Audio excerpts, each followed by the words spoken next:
नमस्कार, मी मिनल माळी मडवी. न्यूज मराठी 24/7च्या बातम्या गावाकडच्या मध्ये आपल्या सगळ्यांचं स्वागत. पाहूया गावाकडील काही महत्त्वाच्या बातम्या. सांगली जिल्ह्यातील कणेगाव येथील पुनर्वसनाचा प्रश्न 1953 पासून प्रलंबित असून आजही अनेक ग्रामस्थांना सुरक्षित निवाऱ्यासाठी संघर्ष करावा लागतोय. शासनाने पुनर्वसनासाठी बांधून दिलेल्या काही घरांच्या गुणवत्तेबाबत नागरिकांनी नाराजी व्यक्त केली आहे. अनेक घरं राहण्यायोग्य नसल्याचा दावा करण्यात येतोय. दरवर्षी पावसाळ्यात पुराचं पाणी घरामध्ये शिरत असल्यानं नागरिकांना मोठ्या अडचणींचा सामना करावा लागतोय. अनेक घरांच्या भिंतींना तडे गेल्यानं आणि छतांची दुरवस्था झाल्यानं सुरक्षिततेचा प्रश्न निर्माण झालाय. त्यामुळे काही कुटुंबियांनी या घरामध्ये राहणं टाळून पर्यायी व्यवस्था केली आहे. पुनर्वसनाचा प्रश्न सोडवण्यासाठी ग्रामस्थांकडून अनेक वर्षांपासून प्रशासन आणि लोकप्रतिनिधींकडे पाठपुरावा केला जातोय. शासनानं तातडीनं सर्वेक्षण करून सुरक्षित, दर्जेदार आणि कायमस्वरूपी पुनर्वसनाची व्यवस्था करावी अशी मागणी नागरिकांनी केली आहे.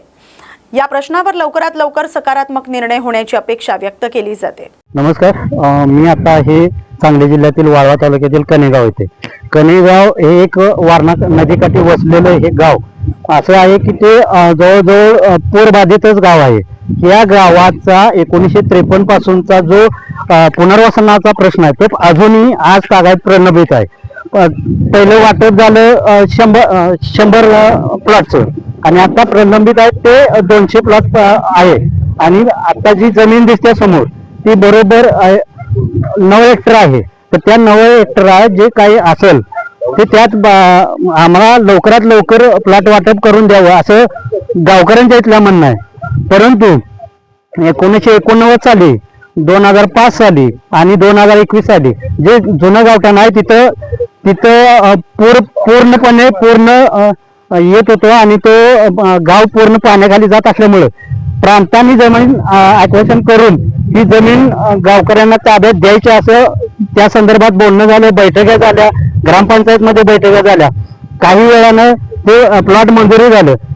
तत्कालीन लोकनियुक्त सरपंच विश्वासराव पाटील यांच्या अथक प्रयत्नातनं हे प्लॉट मंजूर झाले आणि ते वाटप करताना काही खोडसळ गावकऱ्यांनी दुसरी मागणी करून त्यांना त्या प्लॉटला थांबवण्यात आलं.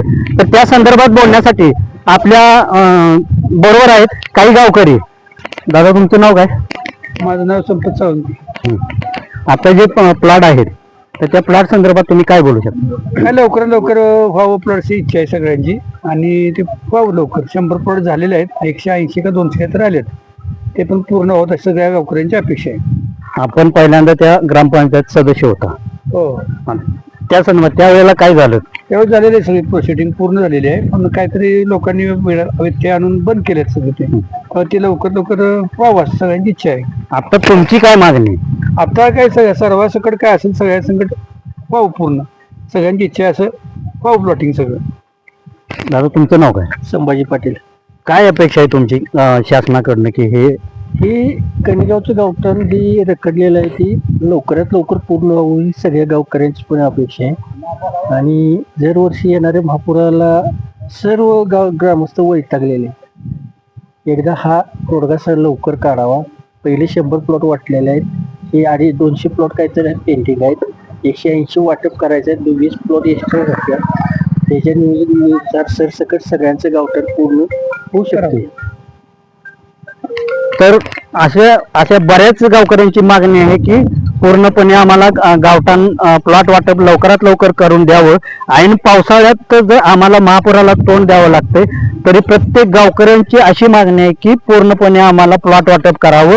प्रांतांना विनंती आहे, शासनाला विनंती आहे की आमचं हे गावठाण होता होईल तेवढं लवकरात लवकर करावं. त्यात तत्कालीन लोकनियुक्त सरपंच विश्वासराव पाटील यांनी बराच प्रयत्न केला, पण काही खोडसाळ जे ग्रामस्थ आहेत त्यांनी ते प्लॉट थांबवण्यात आले. आणि त्या अगोदर हे शासनाने घरं बांधून दिलेले आहेत. शासनाने घरं बांधून दिले ते पण असे निकृष्ट दर्जाचे आहेत की तिथं राहणं सुद्धा योग्य नाही.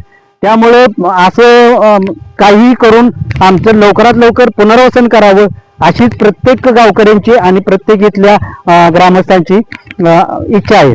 कॅमेरामॅन सचिन शिंदेसह कृष्णात पाटील, न्यूज मराठी 24/7 साठी सांगली, कणेगाव. सिंदखेड राजा इथं शिवसेना ठाकरे गटाच्या वतीनं तहसील कार्यालयावर आंदोलन करत शेतकऱ्यांच्या विविध मागण्यांकडे शासनाचं लक्ष वेधण्यात आले। शेतकऱ्यांना कोणत्याही अटींशिवाय सरसकट कर्जमुक्ती द्यावी, तसंच 2025-26चा पीक विमा तातडीनं खात्यात जमा करावा, अशा प्रमुख मागण्या यावेळी करण्यात आल्या। आंदोलनादरम्यान सध्याच्या कर्जमाफी योजनेतील अटींबाबत नाराजी व्यक्त करण्यात आली। शेतकऱ्यांना अधिक दिलासा मिळावा आणि त्यांच्या आर्थिक अडचणी दूर करण्यासाठी प्रभावी उपाययोजना कराव्यात, असं आवाहन आंदोलनकर्त्यांनी केलंय। या आंदोलनात शेतकरी योद्धा कृती समितीनंही सहभाग घेत शेतकऱ्यांच्या हक्कांसाठी आवाज उठवला। शेतकऱ्यांच्या प्रश्नांवर सकारात्मक निर्णय घेऊन त्यांना न्याय द्यावा, अशी अपेक्षा यावेळी व्यक्त करण्यात आली। तहसील कार्यालय सिंदखेड राजा या ठिकाणी शेतकऱ्यांना कर्जमुक्ती मिळाली पाहिजे, सरसगट कर्जमुक्ती मिळाली पाहिजे, कुठलीही अट आणि शर्त यामध्ये असता कामा नये। खरं म्हणजे शासनानं जी कर्जमुक्ती जाहीर केली ही कर्जमुक्ती आहे की वन टाइम सेटलमेंट योजना आहे, अशा पद्धतीची शंका आमच्या मनामध्ये आज आहे। खरं जर पाहिलं तर ज्या शेतकऱ्यांना तुम्ही कर्जमुक्त करण्याची घोषणा करता किंवा आश्वासन देता, तर खरं म्हणजे ही कर्जमुक्ती तुमची नाहीच आहे। त्याच्यामध्ये वेगवेगळे अतिशय जाचक अटी आपण लादलेल्या आहे। ह्या जाचक अटी रद्द झाल्या पाहिजेत आणि शेतकऱ्यांना कुठलीही अट आणि शर्त न ठेवता त्या ठिकाणी शेतकऱ्यांना कर्जमुक्ती तात्काळ मिळाली पाहिजे, ही आमची त्या ठिकाणची भावना आहे। जर अशी म्हणजे 2019 साली माननीय उद्धव साहेबांनी जशा पद्धतीनं कुठली अट आणि शर्त न ठेवता अशा पद्धतीने जी कर्जमुक्ती दिली होती, अगदी त्या धर्तीवर तशा पद्धतीने कर्जमुक्ती आम्हाला हवी आहे। आणि म्हणून आम्ही शिवसेना उद्धव बाळासाहेब ठाकरे या पक्षाच्या वतीनं सिंदखेड राजा तहसीलवर आज या ठिकाणी असा भव्य मोर्चा आणला होता। जर शासनानं आमच्या मागणीची दखल घेतली नाही तर हा मार्ग अतिशय शांततेचा आणि गांधीजीच्या मार्गाचा होता। आम्हाला भगतसिंगाच्याही मार्गाने जाता येतं, हे शासनानं लक्षात ठेवावं। येणारं आंदोलन अतिशय उग्र आणि त्याहीपेक्षा भव्य दिव्य असेल, याची शासनाने त्या ठिकाणी नोंद घ्यावी। आता सध्या सिंदखेड देवळा लोणार तालुक्यामध्ये पीक विम्याचा प्रश्न प्रलंबित आहे, यावर आपली काय भूमिका आहे? त्या ठिकाणी सिंदखेड राजा, देळगाव राजा आणि सिंदखेड राजा या ठिकाणच्या पीक विमा कंपन्यांनी जो घोळ घातलेला आहे, तसंच संबंध महाराष्ट्रामध्ये तो तसा प्रकार आहे। आमची मागणी आहे, जे पीक विम्याचे प्रतिनिधी आहे यांच्यावर तात्काळ कारवाई झाली पाहिजे, यांच्यावर गुन्हा नोंद झाला पाहिजे। जिल्हा स्तरावर त्यांच्यावर गुन्हा नोंद झालेला आहे, तो तालुका स्तरावर सुद्धा झाला पाहिजे, अशी मागणी आम्ही त्या ठिकाणी या तालुक्याचे कृषी अधिकारी त्यांना या ठिकाणी केलेली आहे। जर या पीक विमा कंपनीचे जे अधिकारी आहेत, जे प्रतिनिधी आहेत, त्यांच्यावर जर असा गुन्हा दाखल झाला नाही तर येणाऱ्या काळामध्ये तालुका कृषी अधिकाऱ्यांना सुद्धा घेराव घालण्यात येईल, याची सुद्धा त्यांनी नोंद घ्यावी। त्याला जबाबदार सर्व तेच असेल। सध्या महाराष्ट्रामध्ये जे राजकारण चालू आहे, 6 खासदार शिवसेना उद्धव बाळासाहेब ठाकरेचे पक्षातून फुटलेले, यावर आपली भूमिका काय? असं म्हणतात की कुछ नेताओं ने बाला साहब की कसम बेच डाली, कवियों ने निराला की कलम बेच डाली, और मत पूछो क्या क्या न बेचा इन गद्दारों ने, यहाँ तक कि इन गद्दारों ने आंखों की शर्म तक बेच डाली, यहाँ तक इन गद्दारों ने आंखों की शर्म तक बेच डाली। या उद्धव साहेबांनी यांना सर्वस्व दिलं, ही माणसं अशी अचानक सोडून जातात, पैशाच्या आणि सत्तेच्या प्रलोभनामुळे त्यांनी सोडून जातात। या सगळ्या गोष्टीचा मी धिक्कार करतो, यांचा निषेध करतो। खरं तर 2-4 खासदार जे गेलेत, वाकचौरे असेल, संजय जाधव असेल, बंडू जाधव, संजय देशमुख असेल किंवा आणखी कोणी असेल, या लोकांबद्दल संजय दिना पाटील असेल, यांच्याबद्दल फारसं वाईट वाटलं नाही, परंतु ओमराजे निंबाळकर हे एक आश्वासक चेहरा होता या महाराष्ट्राचा। आणि सत्तेसाठी आणि पैशासाठी तुम्ही जर गेला असाल, आम्ही तुम्हाला डोक्यावर घेतलं होतं। आम्ही तुमचा धिक्कार करतो, तुमचा निषेध करतो। येणाऱ्या काळामध्ये तुम्ही राजकारणामध्ये कधीच यशस्वी होणार नाही, हा शाप लागेल तुम्हाला तमाम शिवसैनिकांचा, की ज्यांनी हाडाचं पाणी करून तुम्हाला त्या ठिकाणी भरघोस मतांनी निवडून दिलं होतं। तुम्ही कधीच राजकारणात यशस्वी होणार नाही, हा शाप आहे तुम्हाला शिवसैनिकांचा। आपल्या विविध मागण्यांसाठी जिल्हाधिकारी कार्यालयासमोर मागील 15 ते 20 दिवसांपासून उपोषणाला बसलेले लक्ष्मण खरात यांची प्रकृती खालावल्यानं त्यांना पोलीस प्रशासनानं शासकीय घाटी रुग्णालयात दाखल केलं होतं। त्यांच्यावर आवश्यक वैद्यकीय उपचार करण्यात आलेत। त्यांना आता रुग्णालयातून सुट्टी देण्यात येणार असल्याची माहिती डॉक्टरांनी दिली आहे। रुग्णालयात उपचारादरम्यान लक्ष्मण खरात यांची विचारपूस करण्यात आली असता त्यांनी आपल्या मागण्या पूर्ण करण्यासाठी उपोषण सुरू केल्याचं सांगितलंय। उपोषणामुळे प्रकृती खालावल्यानं त्यांना उपचारासाठी दाखल करण्यात आलं। दरम्यान डॉक्टरांनी दिलेल्या माहितीनुसार सध्या त्यांची प्रकृती स्थिर असून आवश्यक उपचार पूर्ण झाले आहेत, त्यामुळे आज त्यांना रुग्णालयातून डिस्चार्ज देण्यात येणार आहे। उपोषणाच्या पार्श्वभूमीवर प्रशासन पुढे कोणती भूमिका घेणार आणि लक्ष्मण खरात आपल्या आंदोलनाबाबत काय निर्णय घेणार याकडेच नागरिकांचं लक्ष लागलंय।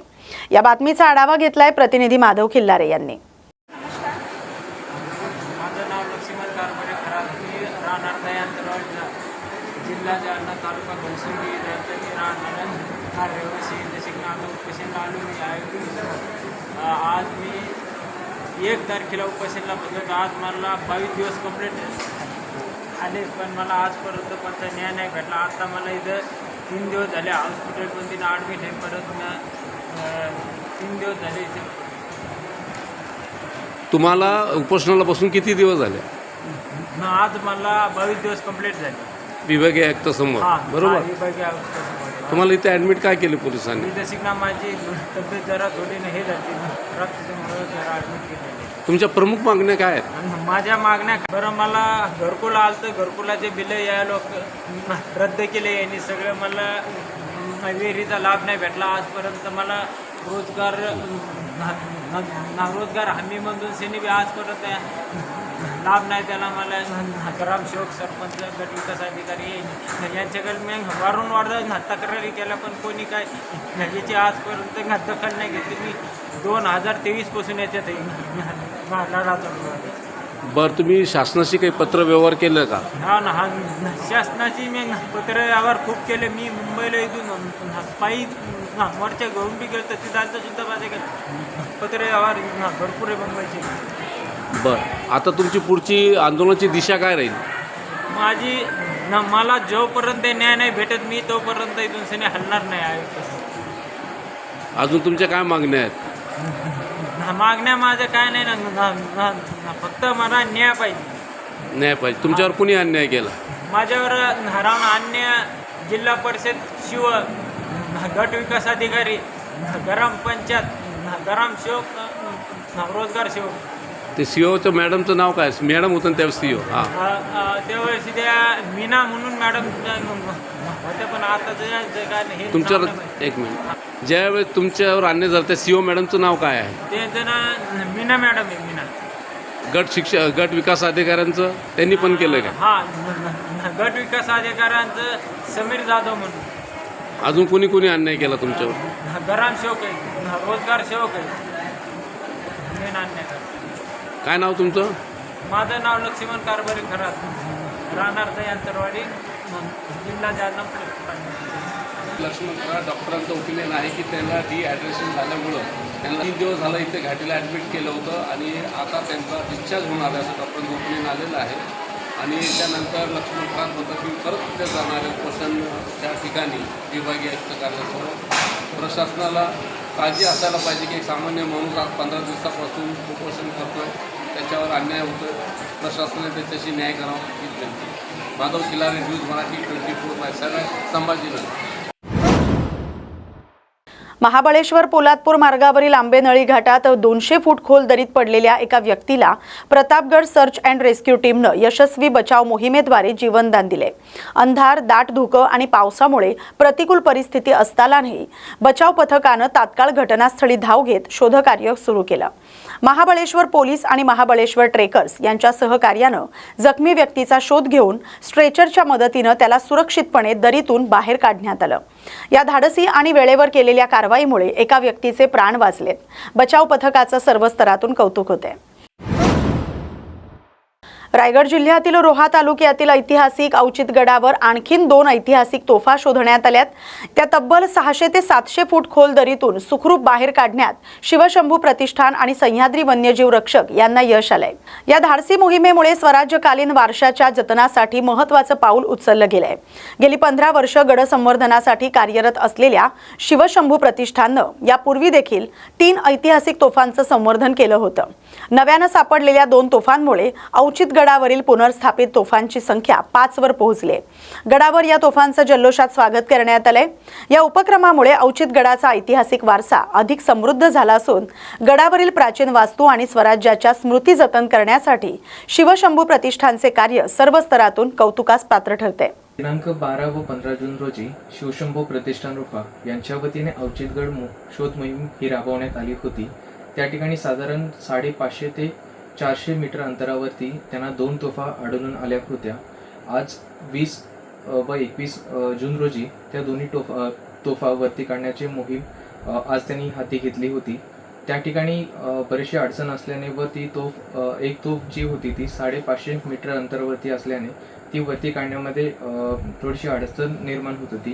तर सह्याद्री वन्यजीव रक्षणार्थ सामाजिक संस्थेने आपल्या परीने त्या ठिकाणी टेक्निकल रेस्क्यूचा वापर करून जी सिस्टीम आपण रेस्क्यू करण्यामध्ये वापरतो तीच सिस्टीम आपण त्या ठिकाणी वापरून 550 मीटरवरून ती तोफ अतिशय शिताफाने आपण वरती काढून गडावरती स्थापन केली आहे. छत्रपती शिवाजी महाराजांच्या पदस्पर्शाने पावन झालेली ही भूमी आणि या भूमीत असलेला हा औचित्यगड, या औचित्यगडावरती शिवशंभू प्रतिष्ठान गेले 15 वर्ष संवर्धनाचं काम करत आहे.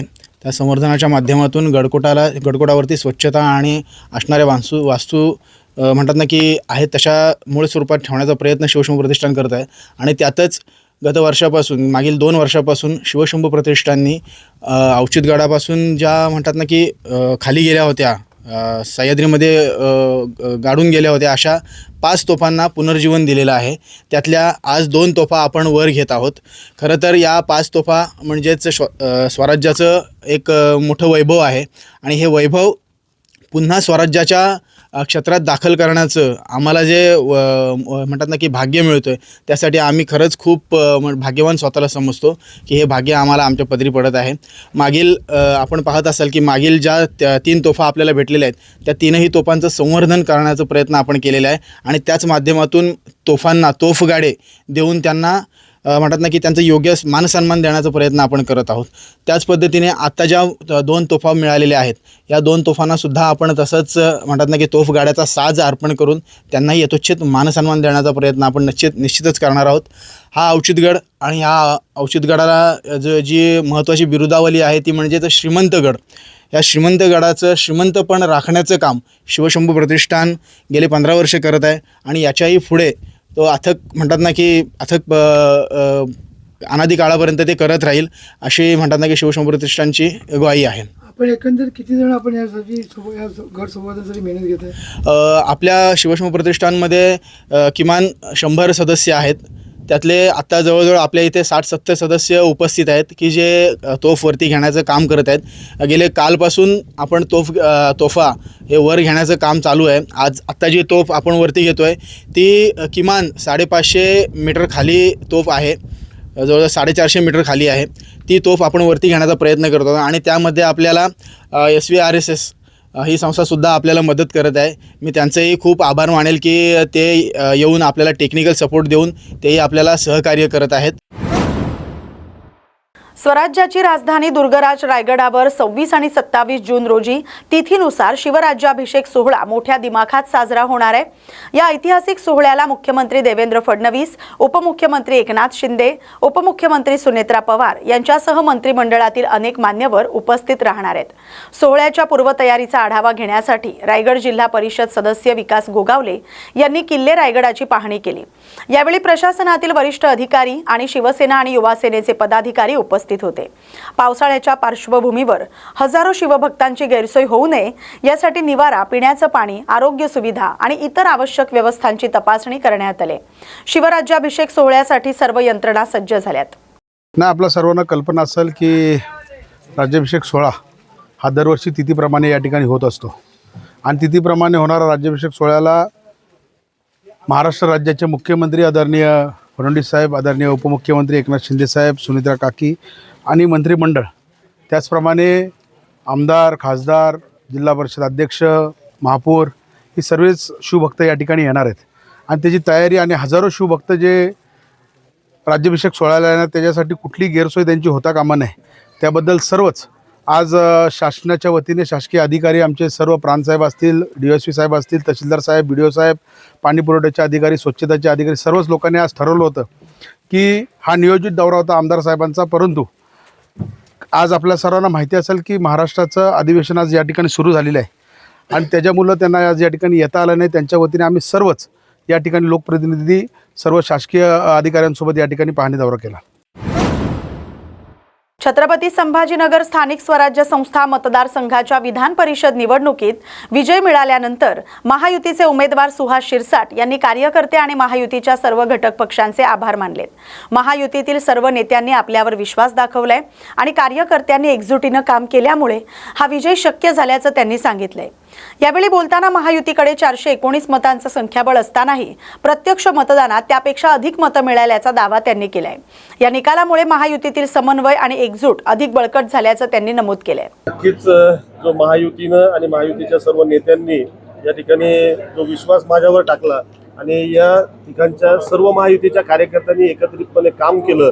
सावे साहेबांच्या नेतृत्वाखाली, कुचे साहेबांच्या नेतृत्वाखाली, चव्हाणताई या ठिकाणी आमदार आहेत त्यांच्या नेतृत्वाखाली सर्वच जे महायुतीचे या ठिकाणी घटक पक्ष आहेत, शिवसेना असेल, शिंदे गट किंवा राष्ट्रवादी अजित पवार गट असेल, या सर्वांच्या मदतीनं आणि या सर्वांच्या कार्यकर्त्यांनी एकत्रितपणे काम केलं आणि त्याचाच निश्चितपणे हा विजय आहे. विजयाचा मार्ग तर तसा सुकर दिसत होता, मात्र मतांचा दावा जास्त करत होता, तुलनेने कमी मिळाला. तुम्ही 500 प्लस म्हणाला. 500 प्लस 419च मतं महायुतीची होती आणि त्यामध्ये जास्तीची वाढली. आता अंदाज थोडाफार मागे पुढे होऊ शकतो, अंदाज येतो. निश्चितच जास्तीची मतं आम्हाला निश्चितपणे मिळाली. शिष्यवृत्ती परीक्षेत उल्लेखनीय यश मिळवणाऱ्या विद्यार्थ्यांचा कॉफी विथ कलेक्टर या उपक्रमाअंतर्गत जिल्हाधिकारी कार्यालयात सन्मान करण्यात आला. परीक्षेत जिल्ह्याचं नाव उज्ज्वल करणाऱ्या 20 विद्यार्थ्यांना कॉफी विथ कलेक्टर या उपक्रमाअंतर्गत जिल्हाधिकारी कार्यालयात आमंत्रित करण्यात आलं. यावेळी जिल्हाधिकारी विकास मीना यांनी विद्यार्थ्यांशी संवाद साधत त्यांना पुढील शैक्षणिक वाटचालीसाठी मार्गदर्शन केलं. शिष्यवृत्ती परीक्षेच्या टॉप 100 यादीत यवतमाळ जिल्ह्यातील अनेक विद्यार्थ्यांनी स्थान मिळवल्याचा उल्लेख करत 5वीतील 52 आणि 8वीतील 42 विद्यार्थी हे जिल्हा परिषद शाळांमधील असल्याचं त्यांनी सांगितलंय. यावरून जिल्हा परिषद शाळांमध्ये गुणवत्तापूर्ण शिक्षण दिलं जात असल्याचं त्यांनी नमूद केलंय. या उपक्रमाच्या माध्यमातून विद्यार्थ्यांना जिल्हाधिकारी कार्यालयाच्या कामकाजाची माहिती देण्याबरोबरच भविष्यात जबाबदार नागरिक आणि विविध क्षेत्रात उच्च पदावर कार्यरत होण्यासाठी प्रेरणा देण्याचा प्रयत्न असल्याचं विकास मीना यांनी सांगितलंय. एक्सिलन्स त्याचे जे आपले चांगले उत्तीर्ण विद्यार्थी आहेत, ज्यांना स्कॉलरशिप एक्झाममध्ये चांगला मार्क घेऊन आपल्या जिल्ह्याचं नाव रोशन केलेलं आहे, असे 20 विद्यार्थ्यांना आम्ही कलेक्टर ऑफिसमध्ये आमंत्रित केला होता. एक म्हणजे आमच्यासाठी यशाची बाब आहे की टॉप 100 आपल्या यवतमाळ जिल्ह्याचे जे शिष्यवृत्ती एक्झाममध्ये पास झालेले विद्यार्थी आहे. क्लास 5वीमध्ये 92 विद्यार्थी जिल्हा परिषद स्कूलचे आहे. तसंच 8वीमध्ये जवळपास 42 विद्यार्थी जिल्हा परिषदचे आहे. म्हणजे जिल्हा परिषदची शाळामध्ये गुणवत्तापूर्ण शिक्षण चालू आहे आणि त्याचा बेनिफिट घेऊन मुलांना आपली शिष्यवृत्ती एक्झाम आहे त्यामध्ये स्वतःचा परचम फडकवलेला आहे. यासाठी आम्ही आज रोजी आपले जे चांगले विद्यार्थी आहेत त्यांना इन्व्हाइट केला होता. त्यांच्यासोबत कॉफी विथ कलेक्टर ह्या उपक्रमाअंतर्गत आम्ही त्यांना आमंत्रित केला होता. पूर्ण कलेक्टर ऑफिसचे जितका बी परिसर आहे त्यांना आम्ही दाखवणार आहेत. हा सोबत आपण जिल्हा परिषद आणि त्यासोबत आपला पोलीस अधीक्षक कार्यालय आहे त्यांची पण त्यांना थोडक्यात आम्ही त्यांना माहिती देणार आहे, त्यांना एक्सपोजर देणार आहे आणि पुढे जाऊन ते समाजामध्ये एक चांगला काम करतील, चांगला नागरिक होतील, चांगला पदावर बसणार आहे अशा रीतीने आम्ही त्यांना मार्गदर्शन करत आहोत. ई-केवायसी प्रक्रियेअभावी रखडलेल्या मानधनाबाबत जिल्हाधिकारी कार्यालयात आलेल्या महिलांना प्रशासनानं दिलासा दिलाय. संबंधित लाभार्थी महिलांचं मानधन लवकरच पूर्ववत करण्यात येणार आहे आणि कोणाचीही योजना बंद होणार नाही असं आश्वासन देण्यात आलंय. अधिकाऱ्यांनी महिलांच्या तक्रारी ऐकून घेत ई-केवायसी प्रक्रियेबाबत आवश्यक मार्गदर्शन केलं. मंत्रालयाकडून आवश्यक लिंक प्राप्त होताच प्रक्रिया पूर्ण करून रखडलेलं मानधन जमा करण्यात येईल अशी माहिती देण्यात आली. तसंच अफवांवर विश्वास न ठेवण्याचं आवाहनही प्रशासनाकडून करण्यात आले. तक्रार महिलाची जी लाडकी बहीण योजना शासनाने काढली आणि ती लाडकी बहीण योजना जवळपास या जालना जिल्ह्यामध्ये हजारो महिला आहेत. या इथं जिल्हा अधिकाऱ्याकडे चक्र आणतात इथं, पण इथं लाडक्या इथं आल्याच्या नंतर चौकशी करतात आणि म्हणतात ते सांगतात केवायसीच नाही. तर मग आता हे महाराष्ट्राचे मुख्यमंत्री असेल, एकनाथरावजी शिंदे असेल आणि सुमित्राताई पवार असते आणि यांना सुद्धा विनंती करतो की त्यांनी लवकरात लवकर केवायसीचे आदेश देऊन केवायसी करून त्या महिलाचा प्रश्न सोडवावा. तुम्ही आता इतके दुरून आले, काय म्हटले मग मॅडमला भेटले? मॅडम भेटलेच नाही आम्हाला. मुख्यमंत्र्यांकडे काय मागणी? मुख्यमंत्र्यांकडे आमची एवढीच मागणी आहे की लवकरात लवकर केवायसीचे आदेश द्यावा. ई केवायसी नसल्यामुळे महिलांचे मानधन थांबले का? थांबलेच ना. केवायसी नसल्यामुळे त्यांना पगारच पडा. लाडक्या बहिणीच नाही, नुसतं म्हणाला लाडक्या बहिणी पैसेच पडा. किती महिन्यापासून? ते सक्रातीपासून म्हणजे. काय नाही भागवत कणके भांबेरी. भाजप आमदार आशिष देशमुख यांनी महायुतीत सध्या आमदारांची संख्या पुरेशी असल्याचं सांगत विरोधी पक्षातील आणखी आमदारांना पक्षात घेण्याबाबत सावध भूमिका मांडली आहे. देशाच्या हितासाठी खासदारांची गरज असू शकते, मात्र आमदारांची संख्या आधीच मोठी असल्याचं त्यांनी नमूद केलंय. महायुतीत आणखी आमदारांचा प्रवेश झाल्यास निधी वाटप आणि भविष्यातील उमेदवारी वितरणात अडचणी निर्माण होऊ शकतात असं मत त्यांनी व्यक्त केलंय. त्यामुळे सध्याच्या घडीला संघटनात्मक समतोल राखणं अधिक महत्त्वाचं असल्याचा अप्रत्यक्ष सल्ला त्यांनी दिलाय. एनडीए विकासाच्या दृष्टीने घोडदौड आपल्या देशासाठी करत आहे. मागच्या 2 महिन्यापूर्वी आपण पाहिलं की महिला आरक्षण विधेयक हे कुठेतरी पारित होऊ शकलं नाही, कारण की 2/3 मेजॉरिटी ही लोकसभेमध्ये आणि राज्यसभेमध्ये एनडीएची अपेक्षा. अशा याच्यामध्ये असे सर्व खासदार ज्यांना वाटतं की महिला आरक्षण पारित व्हावं, त्यांनी जर एनडीए मध्ये येण्याचं ठरवलं असेल तर आम्ही सर्वजण मिळून त्याचं मनपूर्वक स्वागत करतोय, अभिनंदन करतोय, आभार देखील मानतोय. मग त्यामध्ये बंगालचे खासदार असतील, त्यामध्ये महाराष्ट्रातले येत असलेले खासदार असतील, यांचं सर्वांचं मनपूर्वक खूप खूप स्वागत. नक्कीच 2/3 मेजॉरिटी लोकसभेमध्ये आणि राज्यसभेमध्ये असल्यास डिलिमिटेशन बिल असेल, महिला आरक्षण असेल, युनिफॉर्म सिव्हिल कोड असेल, किंबहुना 1 नेशन 1 इलेक्शन असेल, अशा प्रकारचे अतिशय महत्वाचे विधेयक हे पारित होतील, ज्याच्या माध्यमातून देश हा जास्ती आपला ताकदवान होईल आणि मोदीजींच्या नेतृत्वामध्ये 2047 विकसित देशाचा संकल्प आपला नक्कीच पूर्ण होण्यामध्ये मदत होईल. राज्यामध्ये आपले काही आक्षेप आहे की समजा राज्यामध्ये अशा प्रकारे ऑपरेशन झालं तर महायुतीमध्ये काही नाही, मी ऐकलं की अभी तो ये झाकी है, ट्रेलर है, पिक्चर अभी बाकी है, या सर्व संदर्भामध्ये सुगावा लागता असं वाटतं की आपण जसं म्हणताय की काही आमदारांना इकडे महायुतीमध्ये आणण्याचे प्रयत्न.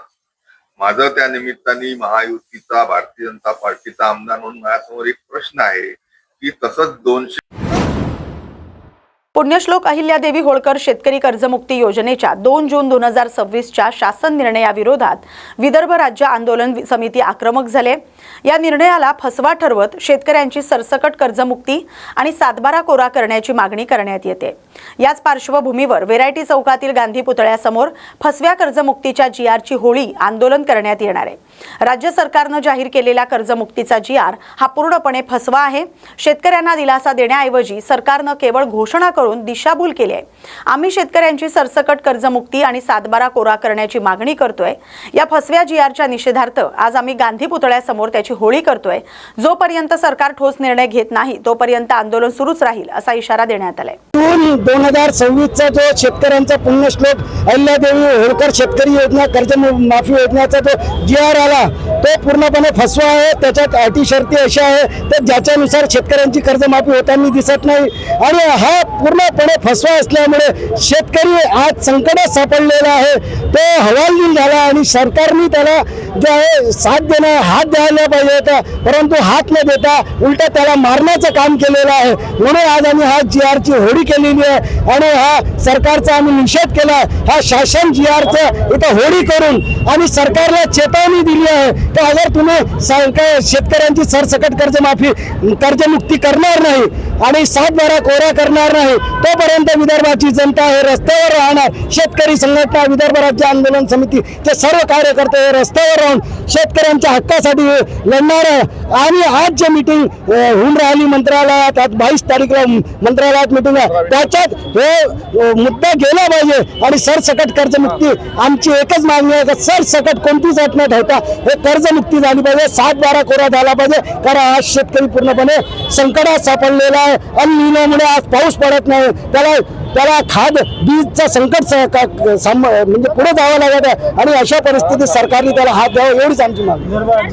आणि वेगळा विदर्भ झाला पाहिजे. वेगळा विदर्भ झाला तर ह्या संकटाला तोंड देता येणार नाही. आणि बीजेपीने जे चुनावाच्या अगोदर म्हटलं होतं का आम्ही 7/12 कोरा करू, ते त्यांनी वचन पाळावं एवढंच आम्ही त्यांना कार्यकर्त्यांनी शेतकऱ्यांच्या हक्कासाठी आम्ही सगळे शेतकरी पुत्र शेतकऱ्यांची आवाज उंचवण्यासाठी आज इथं बसही थांबवण्याचा प्रयत्न केला आणि काही कार्यकर्ते त्यांना अटकही करण्यात आली आहे. तर कसं आहे, शेतकरी हा आता आक्रोशित होत चाललेला आहे कारण सरकारची जी नीती आहे ते पूर्णपणे शेतकरी विरोधी आहे आणि त्या नीतीच्या विरोधात आज इथं आंदोलन होतं. अनुसूचित जाती आरक्षणाचं उपवर्गीकरण करण्याच्या हालचालींविरोधात खामगाव इथं अनुसूचित जाती आरक्षण उपवर्गीकरण विरोधी कृती समितीच्या वतीनं भव्य निषेध मोर्चा काढण्यात आला. डॉक्टर बाबासाहेब आंबेडकर यांच्या पुतळ्याला अभिवादन करून निघालेला हा मोर्चा उपविभागीय अधिकारी कार्यालयावर धडकला. आरक्षणाचं उपवर्गीकरण हे समाजात फूट पाडणारं षडयंत्र असल्याचा आरोप आंदोलकांनी केलाय. तसंच उपवर्गीकरणाचा निर्णय रद्द करावा अशी मागणी निवेदनाद्वारे प्रशासनाकडे करण्यात आली.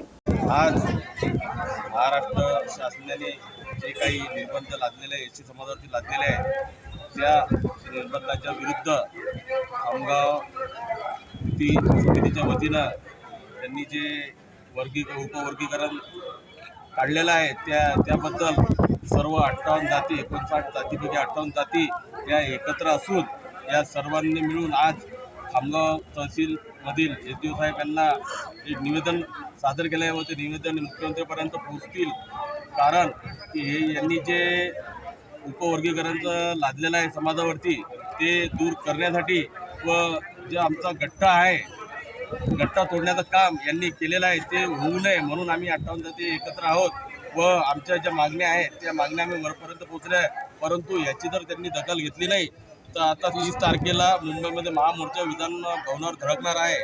त्यानंतर सुद्धा जर यांनी तर शासनाने दखल घेतली नाही तर महाराष्ट्रव्यापी असं आंदोलन आम्ही करणार आहोत. याची दखल त्यांनी घ्यावी. निवडणुकीतील विजयानंतर गोकुळ गीते यांचं त्यांच्या बंधू गणेश गीते त्यांच्या निवासस्थानी जल्लोषात स्वागत करण्यात आलंय. कार्यकर्त्यांनी घोषणाबाजी करत विजयाचा आनंद साजरा केलाय. नगरसेविका दीपाली गीते यांनी औक्षण करून गोकुळ गीते यांचं स्वागत केलंय. गोकुळ गीते यांच्या आगमनानंतर परिसरात उत्साहाचं वातावरण निर्माण झालं होतं. कार्यकर्त्यांनी फटाक्यांची आतषबाजी करत आणि वाद्यांच्या गजरात विजयाचा जल्लोष केलाय. मोठ्या संख्येनं समर्थक यावेळी उपस्थित होते. चांदवड तालुक्यातील वाहेगाव नारायणखेडे ते म्हसोबा माथा या मार्गावरील रस्त्याची अवस्था खराब झाल्यानं नागरिक आणि शालेय विद्यार्थ्यांनी तातडीनं दुरुस्तीची मागणी केली आहे. सुमारे 5 किलोमीटरच्या या रस्त्यावर अनेक ठिकाणी खड्डे पडलेत, त्यामुळे प्रवास करताना अडचणी निर्माण होत आहेत. या मार्गाचा वापर दररोज विद्यार्थी, शेतकरी आणि नागरिक मोठ्या प्रमाणावर करतात.